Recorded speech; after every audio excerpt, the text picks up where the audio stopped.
Good evening, folks. You tuned in to another premiere from your boy, O to the D, aka Knowledge General the Jews. You know how I do. Also known as Hebrew Judah on these YouTube streets, aka Leatherface. And we gotta remember, Leatherface is a franchise. Signed, the mayor. What it do, man? Y'all know I'm in the building, man.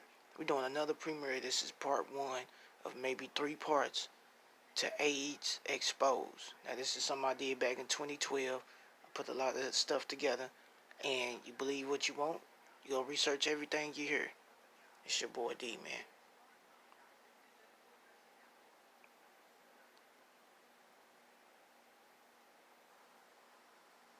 I should have had the good doctor on years ago, but quite frankly, I wanted to do more research on his claims.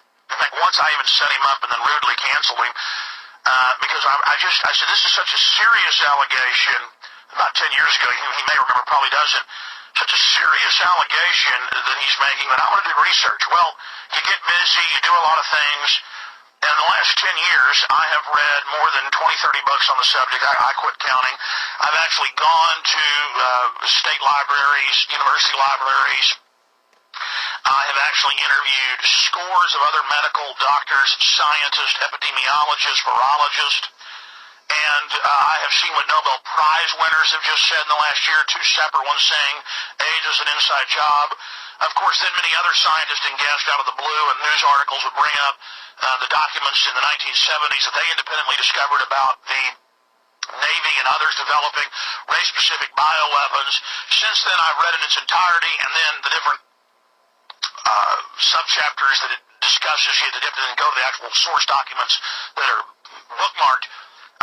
State Department Memorandum 200 by Henry Kissinger in 1973, declassified in 1992. I made Endgame. I did over a year of research with 2 researchers in my office, working on it many hours a day.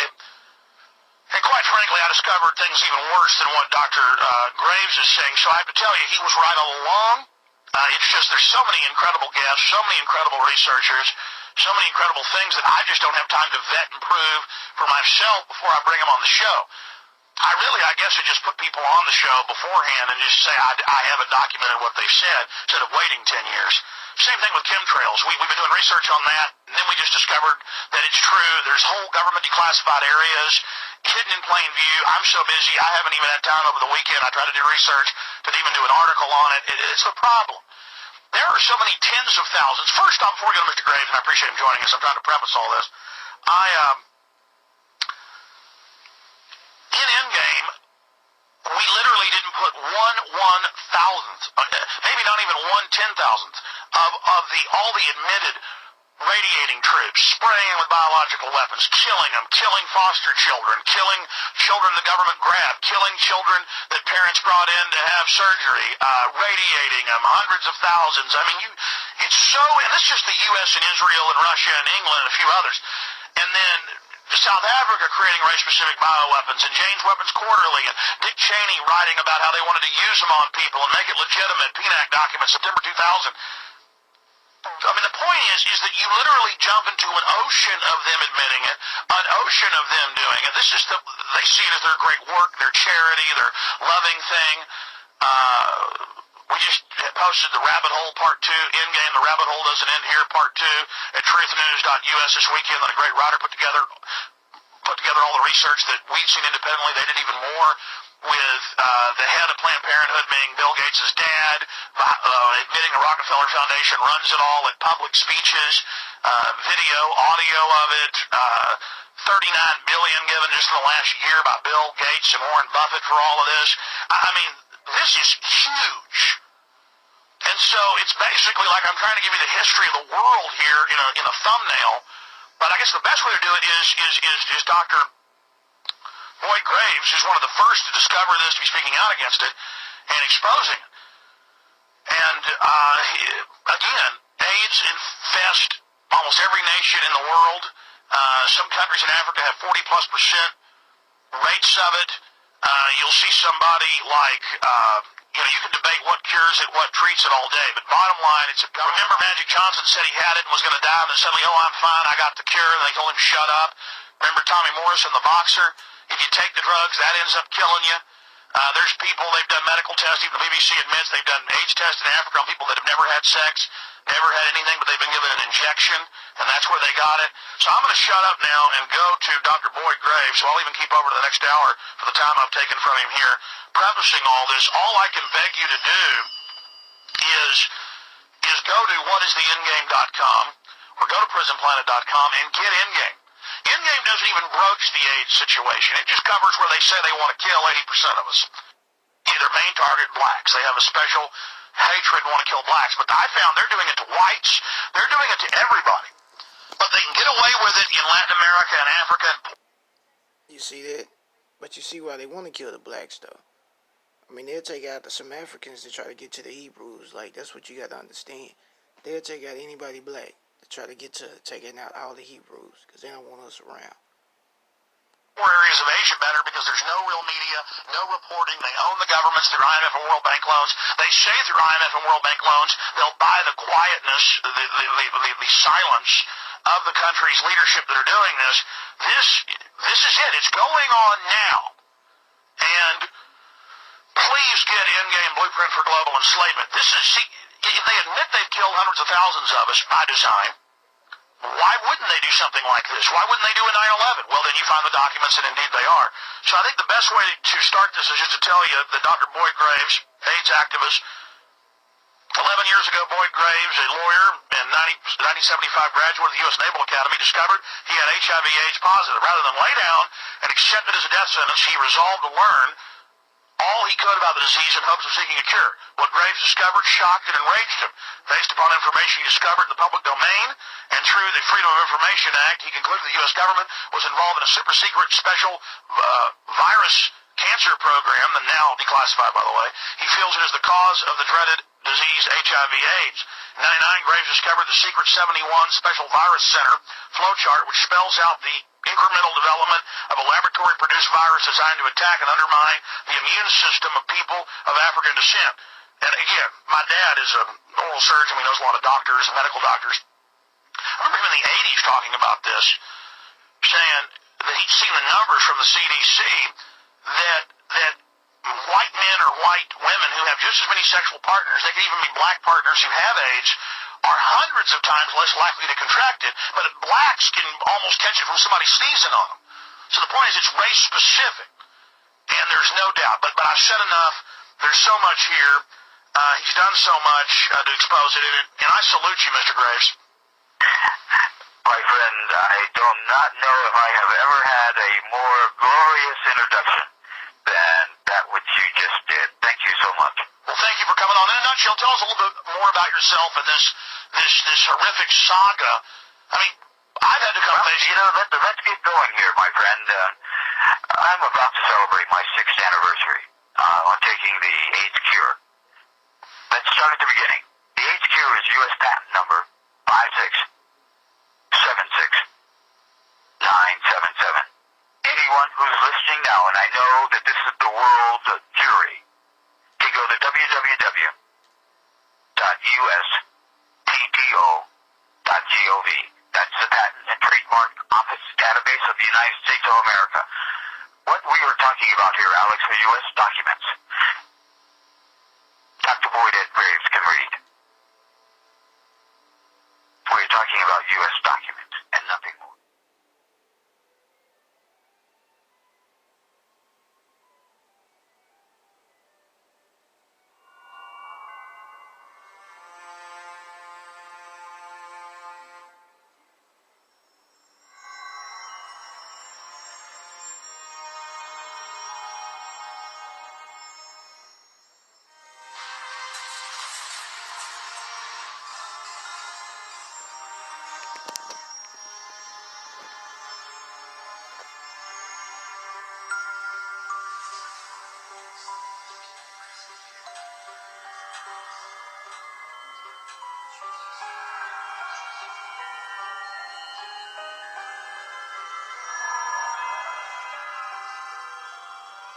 There's nothing like HIV. There's no disease, no infectious disease that essentially kills everyone who gets it. The fear factor's gone, and yet getting HIV infection is a problem for any individual. The fear should still remain, because it's a virus that kills people. There is this sense of complacency that it's better, and it isn't better. And all these people, Look, I just want to say this, man. At the end of this Cavassier thing, look at how many deaths Cavassier actually brought, on opposed to how many deaths AIDS brought. So if we want to say Cavassier is an epidemic, why didn't we say AIDS was an epidemic? Because that was taking people out on a regular basis. You know what I'm saying? And that was, you saw people really dying. You saw people really sick. You saw people really getting skinny. I still ain't seen nobody with a cold or nothing yet. I'm just saying, that's just me. 40 plus million people living with the virus, they will die of AIDS. Over the past 3 decades, humanity has rallied together for the AIDS cause. People from all walks of life have united across all social and economic boundaries, joining hand in hand for one common purpose: to end AIDS. And I want you to say the name of the person you're walking for. I'm walking for Robert Johnson. I'm walking for Rock Hudson. I'm walking for everybody that isn't here to walk for themselves.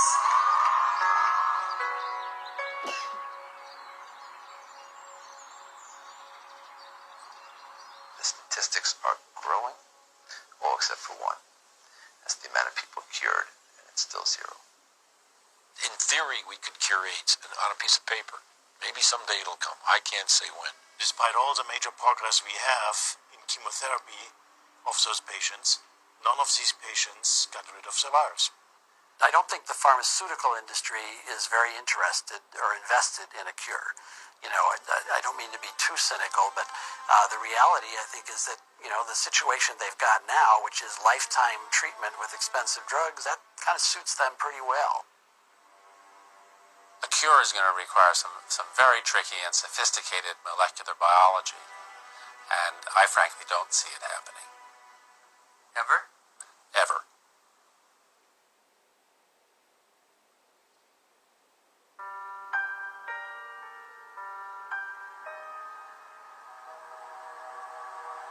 I was born in 1980, a year before AIDS exploded onto the public consciousness. I grew up beneath its shadow like a child raised under the threat of the mushroom cloud. You might say I am a member of the first HIV/AIDS generation. I've never known a world without it. This film is an account of my journey through the shifting sand surrounding HIV/AIDS. AIDS has been front-page news for nearly 30 years. Yet how much do any of us really know about HIV and AIDS?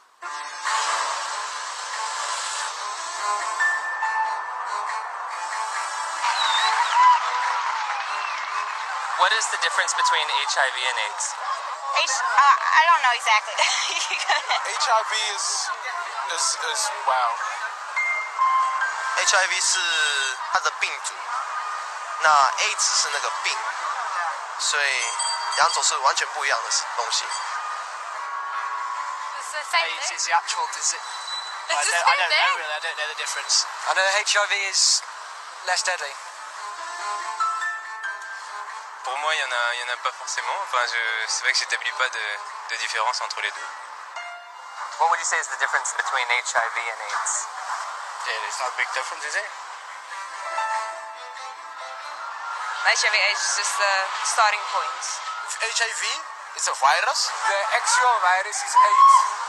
People around the globe were just as confused as I was. So I sought out the world's leading HIV/AIDS authorities, among whom were the discoverers of HIV, the key White House advisor on AIDS issues, and the executive director of UNAIDS' global response to the epidemic.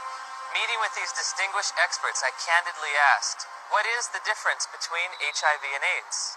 The difference between HIV and AIDS is a really critical concept, and unfortunately it's one that seems to escape a lot of people, or just they don't remember it after hearing it. HIV is a virus AIDS is a syndrome caused by infection with the virus. So you don't get infected with AIDS, you get infected with HIV, and that causes AIDS. And unfortunately, it's one that seems to escape a lot of people, or just they don't remember it after hearing it. HIV is a virus. AIDS is a syndrome caused by infection with the virus. So you don't get infected with AIDS, you get infected with HIV, and that causes AIDS. The biggest problem with the HIV theory of AIDS is HIV. There is a group of AIDS denialists that say that HIV does not exist and has never been isolated, which is as bizarre as it gets. We do not say that HIV doesn't exist. What we say is that the presently available data does not prove the existence of HIV. The reality is that HIV does exist and does cause AIDS. I mean, the evidence is incontrovertible. HIV causes AIDS. All right, that's a theory that's there. Let that theory be there. But let's have some other conversations. Let's have some other research. Let's have some other funding. Maybe something else is working here. No. Why nearly 3 decades since its discovery does there continue to be debate over HIV? Why is there no cure in sight? To answer these questions, I needed context. The past is prologue, so my journey begins with a step back in time.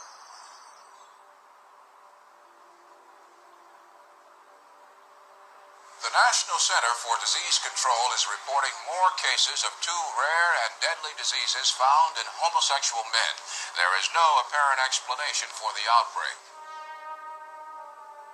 Obviously, this is an issue with great emotional fervor, but... How can we stay unemotional when people are dying every day from a disease the CDC has yet to name? For crying out loud, if the CDC won't name it, at least demand the press stop calling it GRID.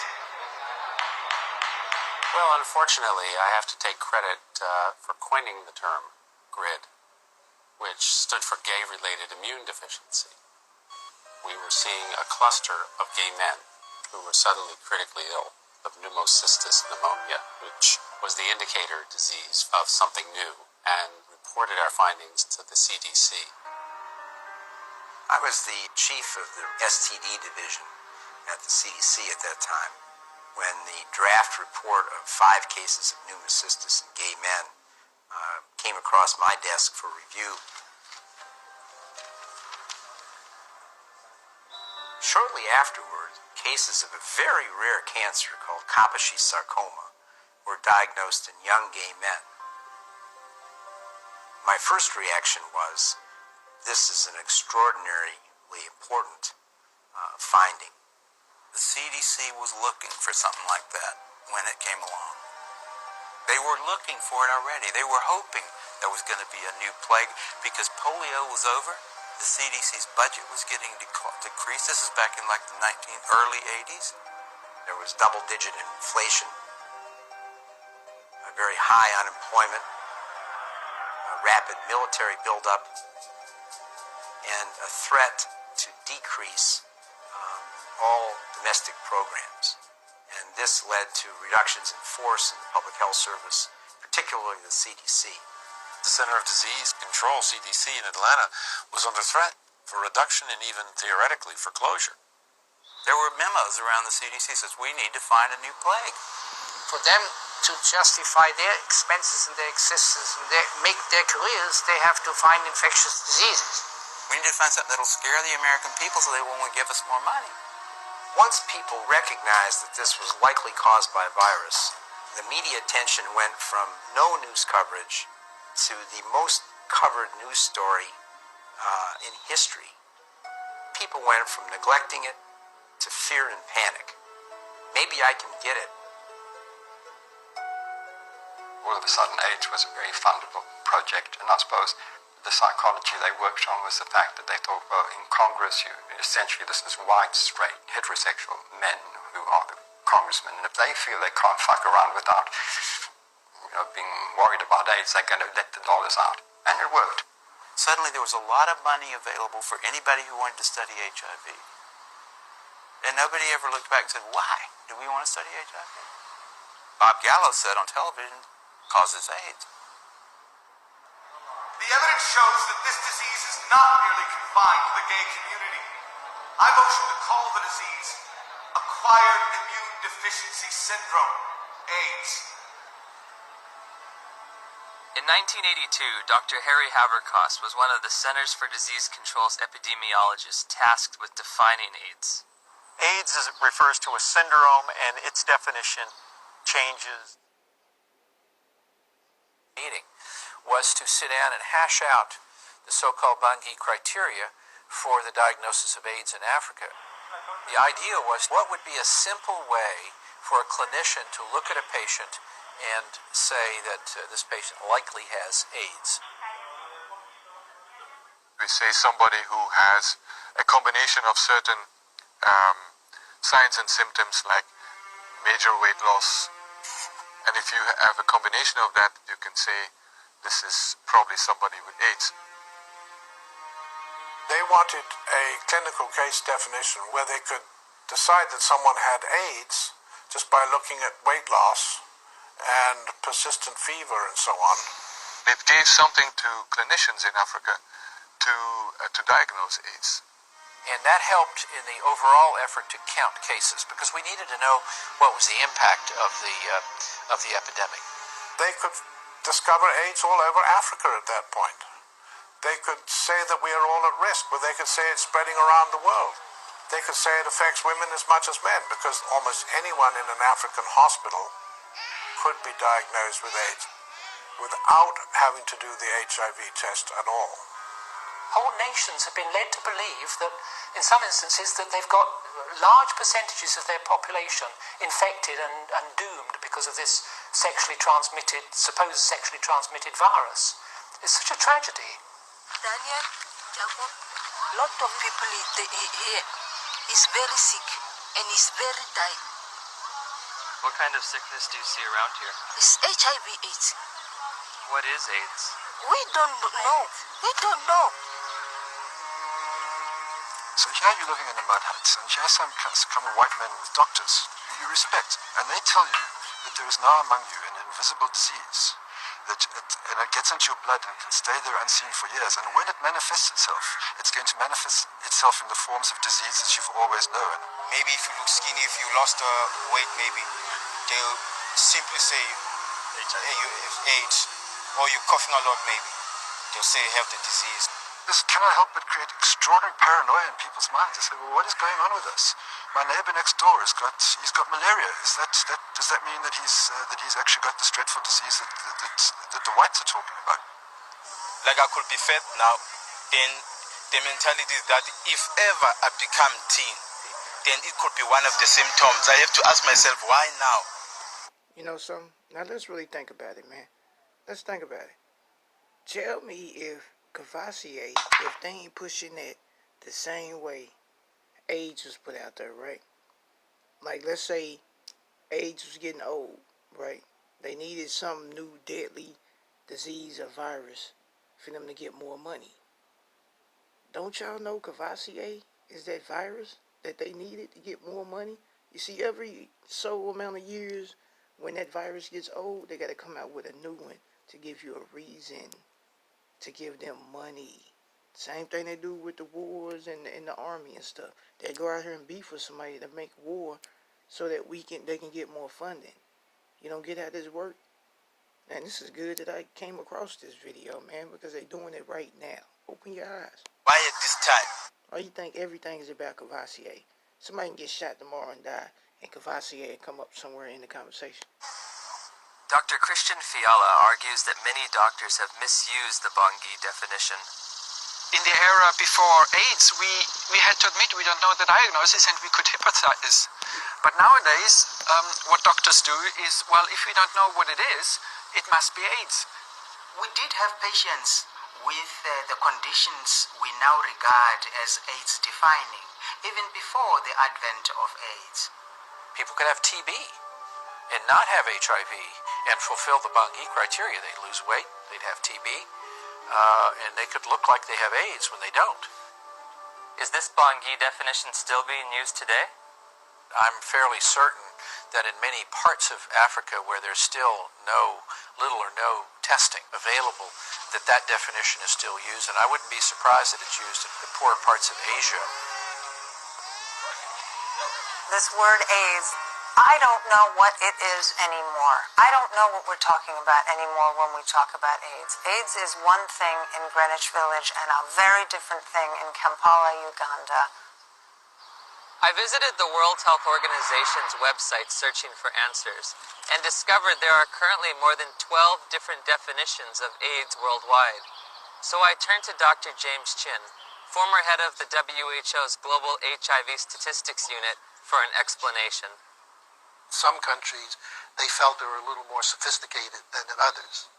And you have, along with the epidemic of HIV, epidemics of HIV/AIDS experts, and some of them will not necessarily adhere to any international definition. They'll make up their own definition.